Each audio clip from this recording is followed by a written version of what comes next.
As former fire captain John Orr walked in to be sentenced today, looking at his face, there was no clue to the madness that would cause him to set fires all over California, killing 4 people in this 1984 fire at Ole's Home Center in South Pasadena. 2 store employees died in this blaze, along with 2-year-old Matthew Troidel and his 50-year-old maternal grandmother. Prosecutors claim the former arson investigator got sexual gratification out of setting fires.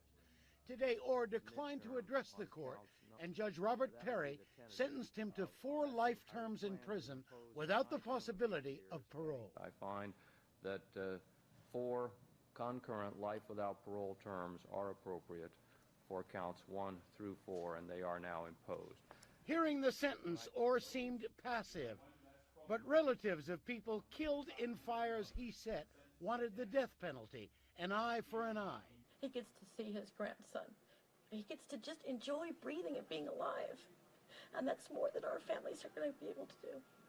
At the Glendale Fire Department, where John Orr worked, former colleagues said, "Good riddance to bad rubbish." I think he's very sick. It's very disappointing to work with someone and think that they have the same motivations that you do and find that they don't. Leaving court, John Orr will now spend the rest of his life in prison. He was also convicted on 20 counts of arson for setting the 1990 College Hills fire in Glendale. Doug Kriegel, Channel 4 News.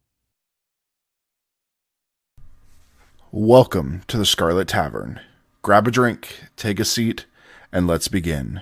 On tonight's episode, we will discuss John Leonard Orr, the firefighter turned arsonist and killer. Can you take the heat? This is Scarlet Tavern.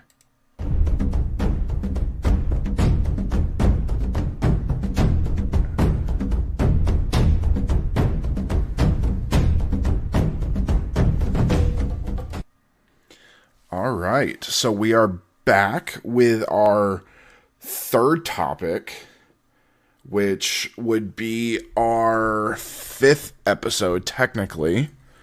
Now that we are doing 2-parters.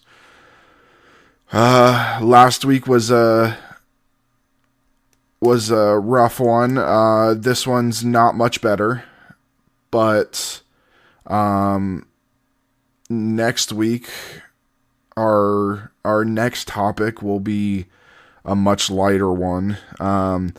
But I want to start off with a couple questions before we jump in. Oh boy. What would be your Mount Rushmore of Star Wars characters? 4. Your 4 favorites. Okay, I was about to say, I was like, what do you mean? Oh, you mean, okay. Like your top 4, like Mount Rushmore, top 4. And I'm assuming this is the whole thing. Canon, expanded universe, legend. Okay. Well, this one's not going to shock you. Revan. Oh, God, you're making me think. Revan, Obi-Wan Kenobi, Han Solo, and this one you're not going to know, but I actually really like this character, and I wish they would have expanded on her backstory, although as opposed to a few issues of the comic book and a novel tie-in. Kira Holt. Mm-hmm. Okay, so you are familiar with Kira Holt. Yeah. Yeah. I always thought she was a very interesting character, but like I said, they just kind of they did a few issues of comic books with her in a book, and that's it. Never did anything. I would say Darth Maul, my all-time favorite. Revan is in there. I would have to say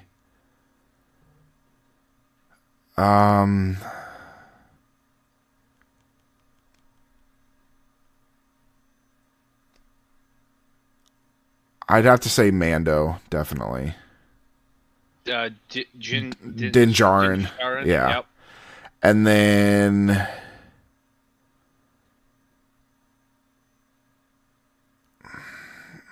fourth, I mean, you got to go with a classic Vader. I mean, you know me, I like the Sith side of everything. But yeah, so all right. So if you had to carve in a mountain, would you have unmasked Mando? So you just basically have Pedro Pascal's Yes. face that's looking out Just there? daddy. Mount Rushmore of serial killers. So Meaning, the most interesting. yeah, the ones that you felt drawn to read more about or study more. Okay. That's all right. So first one for me would be the Black Dahlia. Just because was it just a one, or was the Black Dahlia simply a part of another serial killer that was already going in there? Because there were actually Black Dahlia is definitely one we're going to discuss. Oh yeah, absolutely. Jack the Ripper. So many theories. All are right, none are right.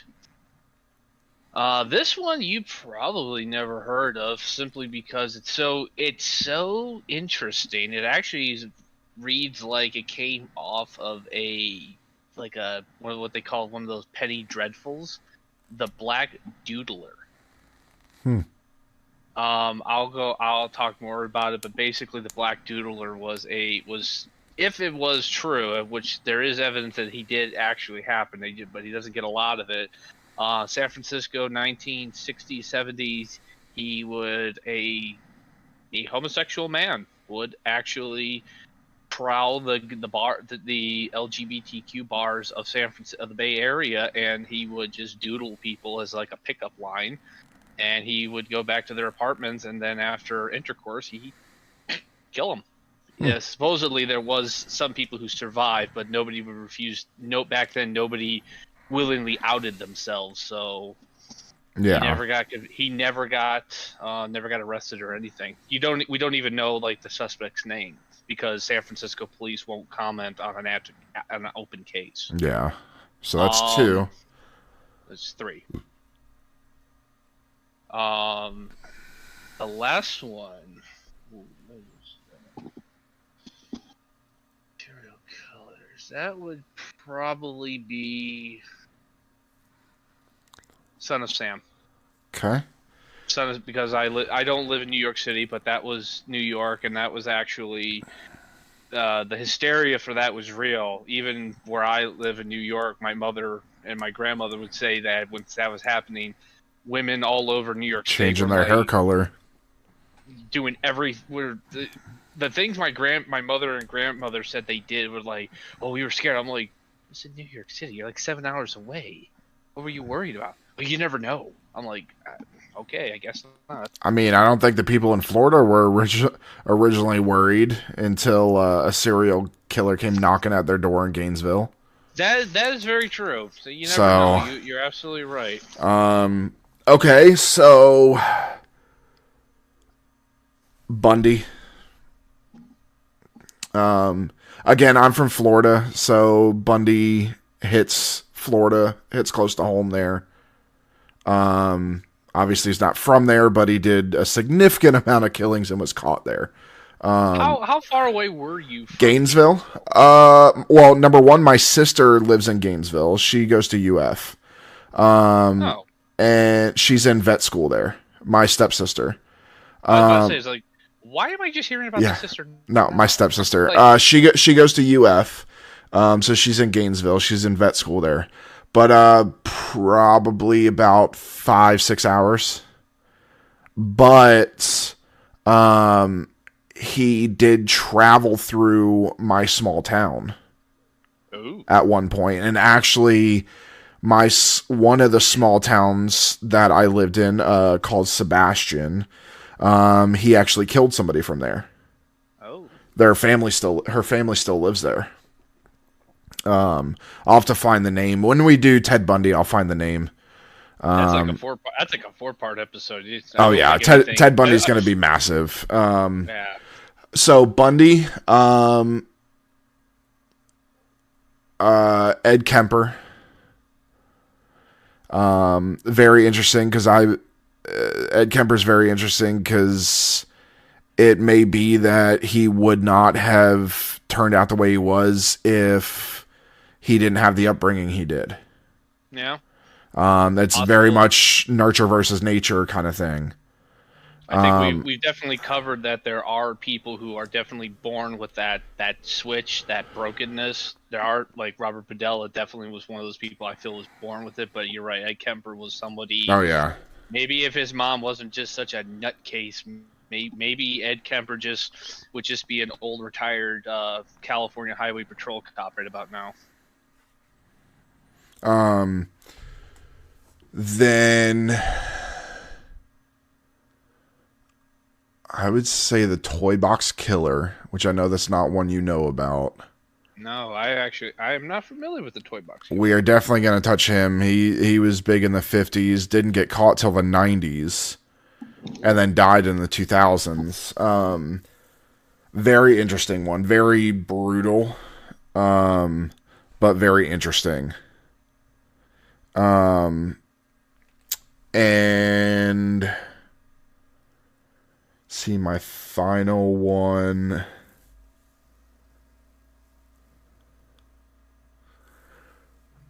would probably have to be, there's so many. I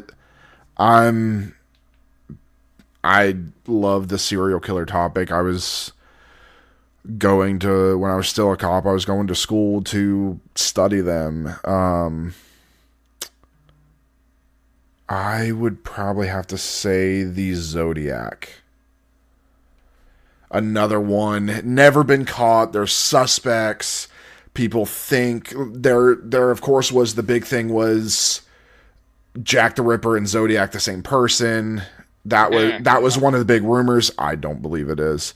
By the time the Zodiac surfaced, Jack the Ripper would have been very old and would not have been able to do what he did.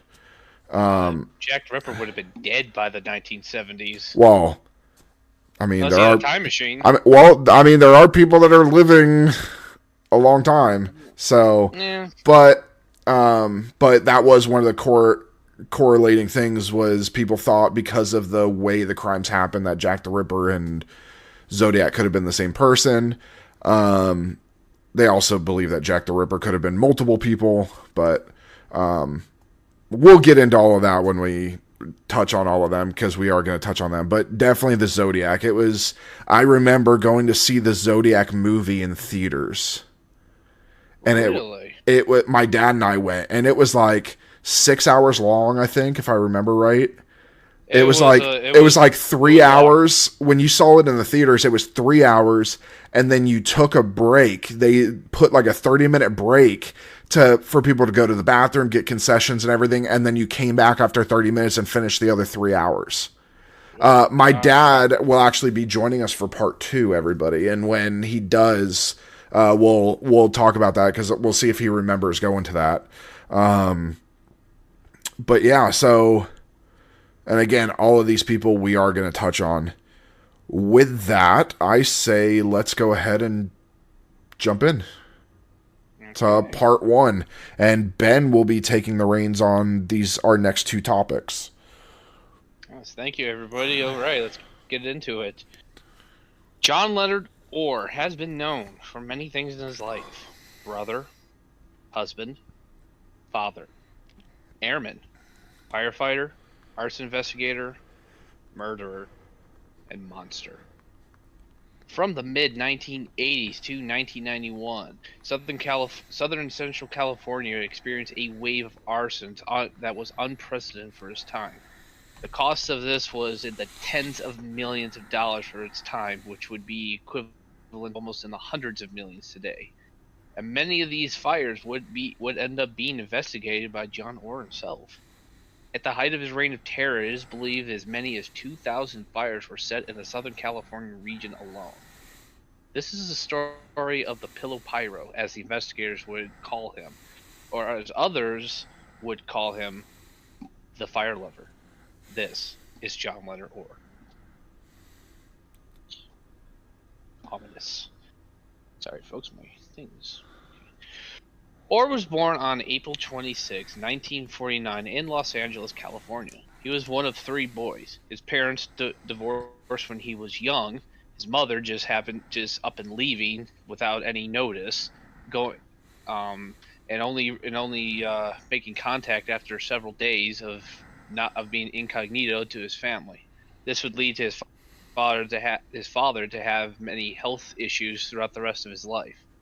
Or would later, after high school, would join the U.S. Air Force.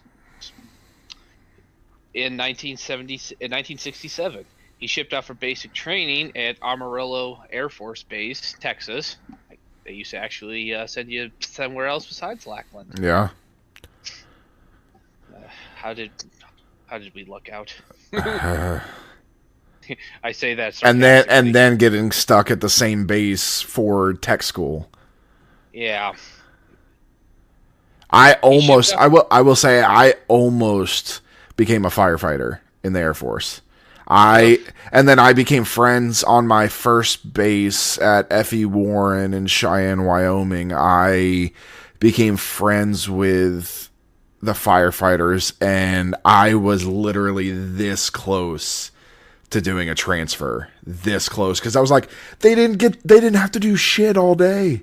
They sat there in the burn tower. No, there's never any firefighter calls, because guess what? All the cops in the Air Force are all medically trained, so they never had to fucking show up to anything. At least on my base, we were all first responders, so they never had to show up for anything medical. We did everything. Normally, folks, this would be the point of where we would say no offense to the Air Force firefighters, but it's the truth. It is. You guys didn't do shit. You guys were lazy, and all you did was sit there, work out, and play in your burn tower. Mm-hmm. Or practice your golf swing at my house. Yeah. After completing basic training, he would transfer to the Air Force Firefighter School, where he would graduate and become an Air Force firefighter. His first duty station was Marin, Spain. Lucky. Yeah. This man is a horrible murderer, but lucky bastard getting a Spain assignment right off the bat. Yeah, but then he transferred to Montana. Ugh. Yeah, well, it's like going to Minot. Yeah, pretty much. In 1970, he was transferred to Malmstrom Air Force Base, Montana. Malmstrom's not much better. Yeah, where he would serve out the rest of his term. He would reminisce about this as being a very boring assignment. As we mentioned, Air Force firefighters don't do a lot. And true to form, he didn't do a lot in Montana. Why are Air Force firefighters needed in Spain? Actually, fun fact, everybody, Moran. This is not classified information, so I have no guilt of sharing this. Moran, Spain, along with Lodges Field in the Azores in Portugal, which is where I was first stationed. Both bases are alternate landing places for the space shuttle for NASA on top and strategic bombers. Plus, somebody really wants to get stationed in Spain. Yeah. But John Orr would also realizes that this is also where he started growing to contempt for authority, as he was he chafed under what he would call bullshit authority of his superiors in the Air Force. What? Military officers bossing you around? It's almost like you didn't fucking sign up for it. Yeah. He was honorably discharged from the Air Force in April 1971. As I said, he would reflect on it. He had contempt for his authority figures. Or returned to Los Angeles with his wife, who he married while he was in Spain. She is not from Spain. She is from the area. These were high school sweethearts. She just followed him to Spain. Stupid. Oh, yeah. where he applied to the LAPD, Los Angeles Sheriff's Department, along with the LAFD and Los Angeles County Fire Department. While he was waiting to hear back from these various agencies, his wife gave birth to their first daughter. While he was eventually invited to test for the LAPD, he passed all his tests except for those based on mental health. He would say that most of it came from his lack of enthusiasm or interest in this. We will never really know. Los Angeles PD has never really fully disclosed what they found on him, but they ended up failing him for he's saying he was unsuitable for the police department. He would then after waiting on this, he was eventually accepted to the LAFD to test for them. Unfortunately, he failed this during the academy, mostly because of his physical abilities. In his time, he had grown quite cedary and had put on some weight and was a bit out of shape. So, and he was eventually rejected from the Los Angeles Fire Department Fire Academy. He eventually would get hired with the Glendale Fire Department, as he was becoming very desperate to become a first responder. At the time, Glendale FD was at the bottom of the Los Angeles County's pay scale, so they were not in a position to say no to John Orr.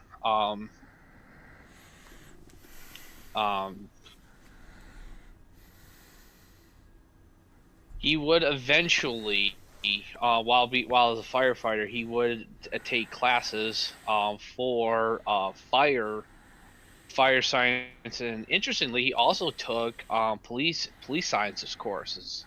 As he stated, he wanted to better understand the rivalry between the fire department and the police services. I mean, I don't know what rivalry he's talking about. The police are obviously, the superior. Well, yeah, duh. Yeah. They do more work. Yeah. Firefighters just sit around all day cooking. They do eventually. I think it would be fair that they do go into some really hazardous situations when they do work. We actually here in Buffalo, New York, we just had a firefighter just recently die in the line of service. That was actually very sad. Apparently, he didn't make it out of a burning building. While he was going to college, he eventually, in his off time for the fire department, he would work as a clerk in 7-Eleven, and eventually he would work store security at Sears for part-time. This is where John started getting an interest in rekindled in law enforcement, as he became quite adept at asset protection and catching shoplifters. During his first few months, he would catch about 30 shoplifters that the police would arrest, and he also caught one dishonest employee and 2 cat burglars.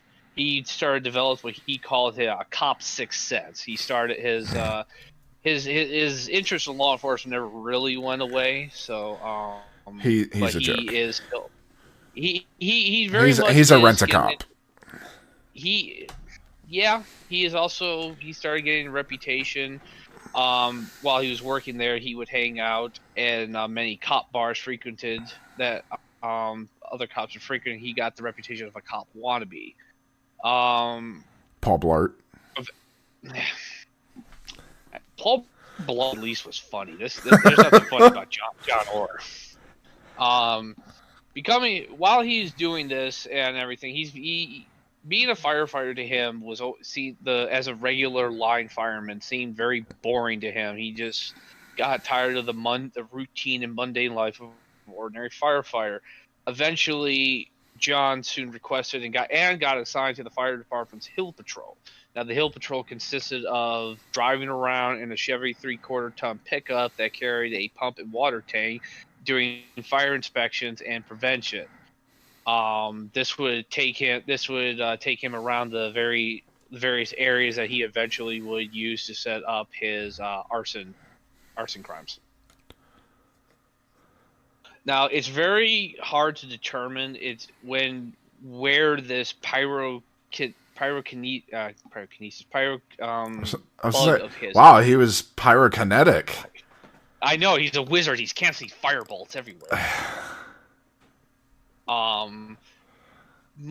By his account, he always had some kind of fascination with fire, but a lot of people seem to think that the fire was as you saw in the clip, many people tried to paint this as a sexual gratification of it, because a lot of pyromaniacs do get a sexual fetish off fire and setting fire.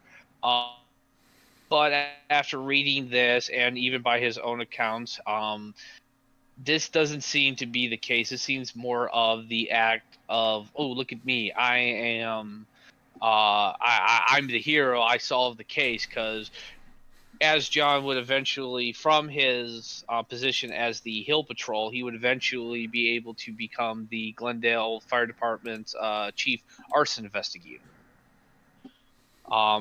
This is where John would refine his ability from just simply setting a trash can on fire to actually coming up with the devices that would allow him to set them up, delay them, and cause would be eventually very significant fires. As we're about to talk about his worst crime of it. This was the South Pasadena fire in Ole's home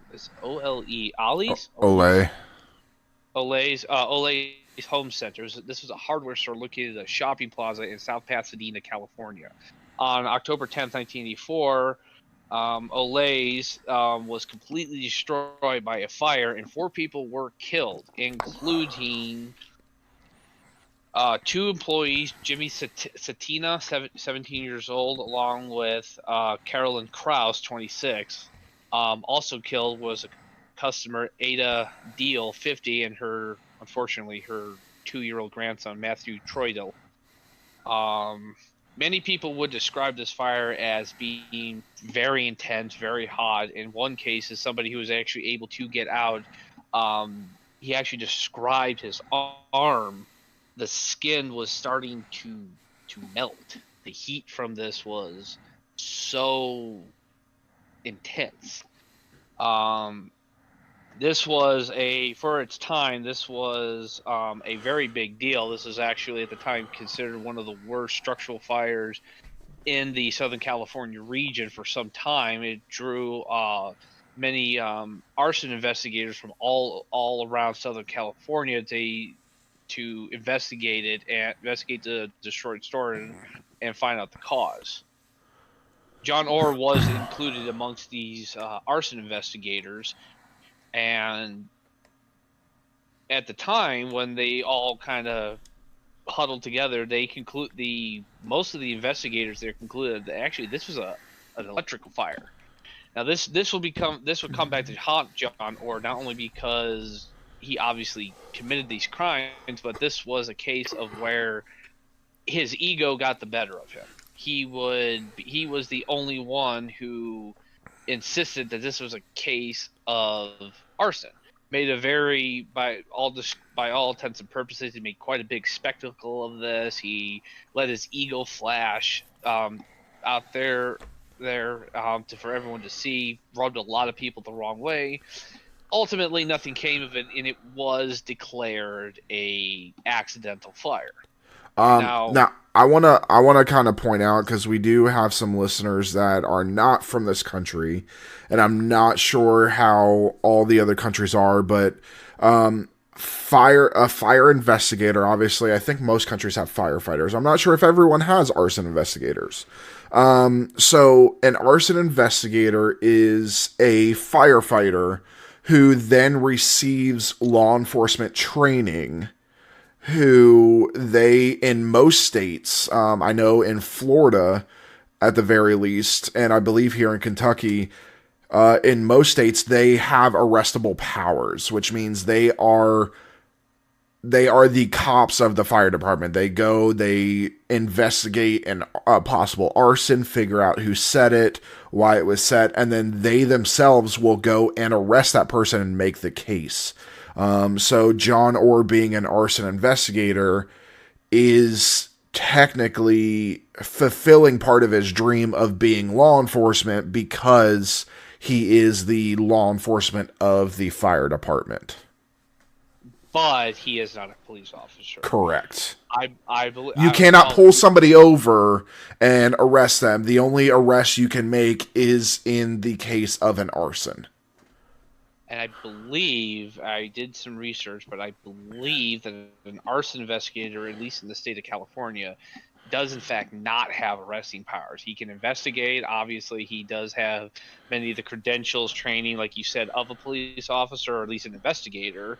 And they do work in tandem with the whatever local law enforcement that they happen to be working with.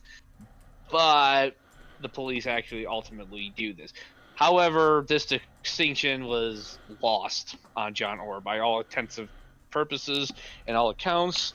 This went very much to his head. He was, as I was saying, this wasn't so much a sexual gratification or fetish with him. This was more of, I'm the big damn hero. Look how awesome I am. They do have the ability to arrest. Oh, they do. In the state of California, according to Penal Code 830.37, all investigators assigned to the arson unit are considered peace officers. Therefore, they possess the powers of arrest. Okay, my research was wrong in that instance, but one of the things that would eventually haunt John was, again, as I said, his ego would very much come back to play and haunt him, because looking back, when the intensity and the frequency of these fires would start happening throughout the area, many of the other state investigators started realizing this has to be a firefighter. This has to be somebody who understands fire and is able to set it up in a way more so than just some Looney Tune with a can of kerosene and some matches. In many instances, they would find places that were deliberately set up. I believe that one of the instances, like I said, he would use a group of matches. He put together stuff to put them in a pillow, light them, and able to set the fire in a way that it would catch, but it would be delayed so that he would be able to set it, get away from the area, and able to have plausible deniability so that he was never there, but there would be a very substantial fire. Many instances when John Orr would show up to investigation, what we later found out was just pandering and showing off. He would show up and he would just look at his scene. Then he describes him showing up in his glasses, and he just walk around.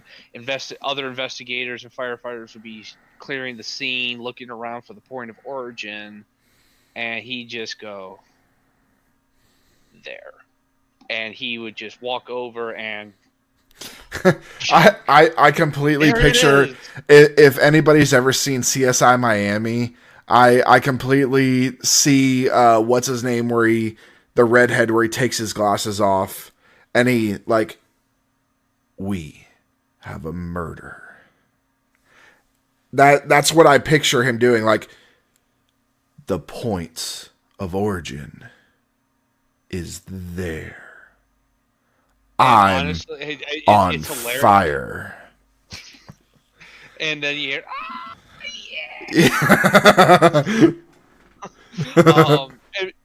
the funny enough, when I was researching this, I thought the exact same thing. I was like, oh my god, could you if he hand this thing up anymore, he'd be freaking Porky Pig. I mean, looking back, I don't know why it took them as long as to find him. Well, I mean, are you really gonna suspect? Well, eventually, at this point, he's not a captain, but are you gonna eventually suspect your captain of being a arsonist? That is very. I mean, this is the man who is supposed to be leading you and teaching you how to become a firefighter.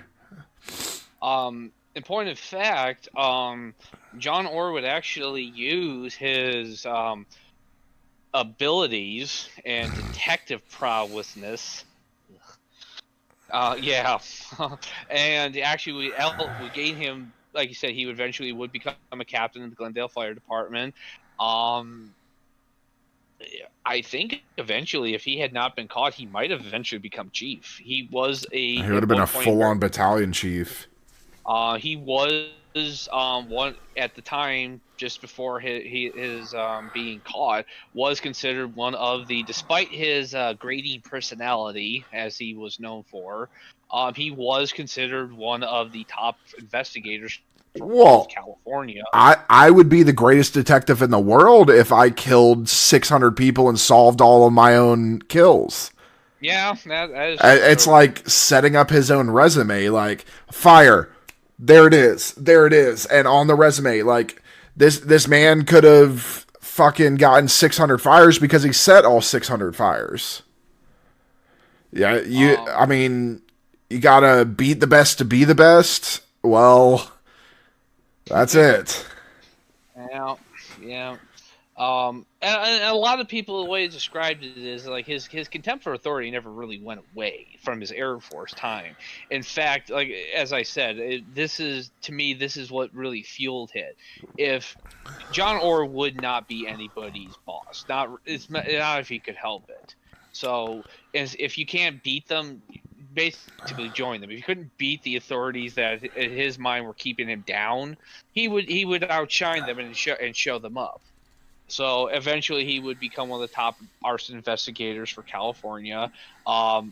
Actually, I found out even after the trial, they made a big kind of faux pas. They were still using his training videos for arson investigation. He would actually create several training videos that were used by the California for arson investigation and how to find arson. He's there in the video. This should spark your imagination. I can't remember that freaking song. When we buy that stream deck, I'm for the stream, I'm totally gonna put that on the soundboard. Oh god, yeah. And but little did John Orr know that all the while he is setting these fires, and his fires are becoming more elaborate, more staged, and more sophisticated. The circle, I guess, around him is starting to close. Investigators in California were coming to the conclusion that these fires were being set by somebody in the pyro profession. Now, at first, they looked for everybody from former pyrotechnics to former firefighters, but then as they started realizing this is a step up from just some crazy guy with some matches and kerosene, they started realizing that this is an arson investigator. Oh yeah, I mean the way that he set his fires, it was, of course, you talked about the delayed reaction, but then he would have to understand having the backblasts and having the right amount of oxygen to get in there to fuel the fire, to get it to spread, using like polyurethane products, which are highly flammable, and that's not some people know that as pyros, but you don't really get into that until you start going to like a fire school. Mm-hmm. Many, like you said, many of the knowledge that these fires and everything was led to it. Eventually, what would confirm this was in January of 1987, there was a convention for arson investigators from California was held in the city of Fresno. During and after the convention, several suspicious fires were set in Bakersfield. Oh boy. This combined with the recovery of a single unmatched fingerprint left on a piece of notebook paper as part of a time delay incendiary device led Captain Marvin G. Casey of the Bakersfield Fire Department to suspect that an arson investigator from Los Angeles was responsible. So I will say, in the 80s, obviously, the technology wasn't that big for evidence and things like that. And I don't know how it was in California back then.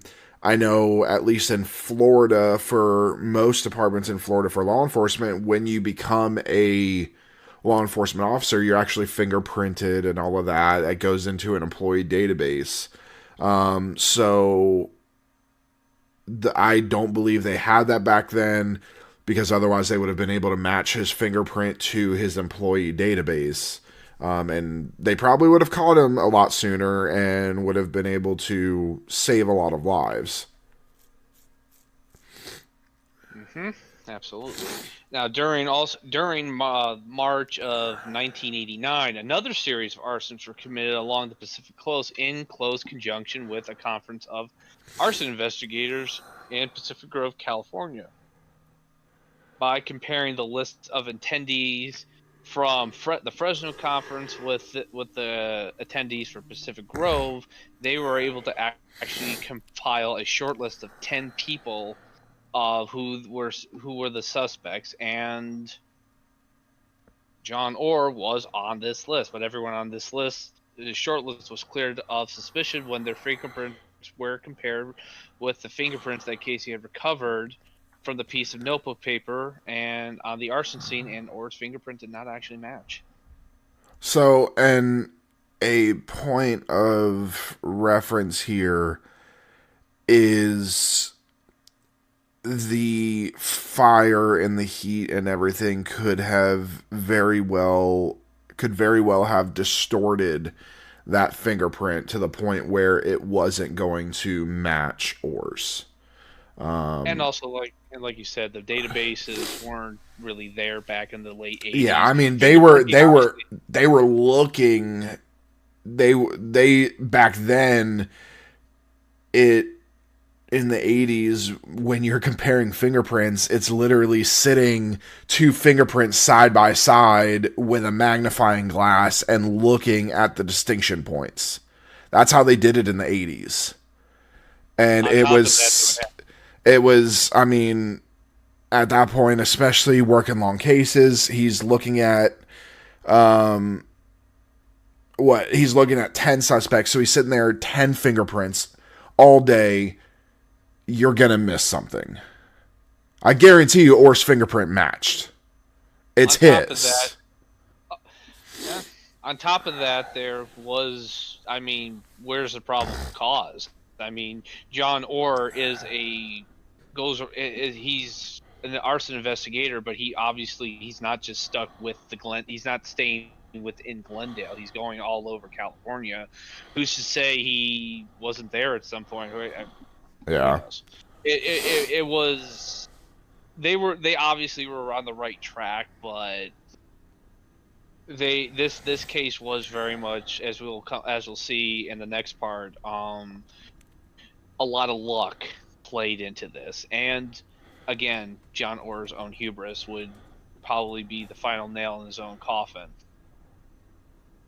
And I believe so.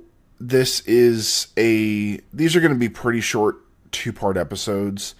And the only reason we're doing 2 parts of this is because we want to kind of stick, or got caught pretty quickly, so there wasn't much to it. But sticking with the theme of our two-parters, we are going to, even on shorter ones, we are just going to cut them short and add some extra stuff into it at the end, add more discussion in at the end as well. So at this point, we are going to leave it here and then pick up on part 2 next week.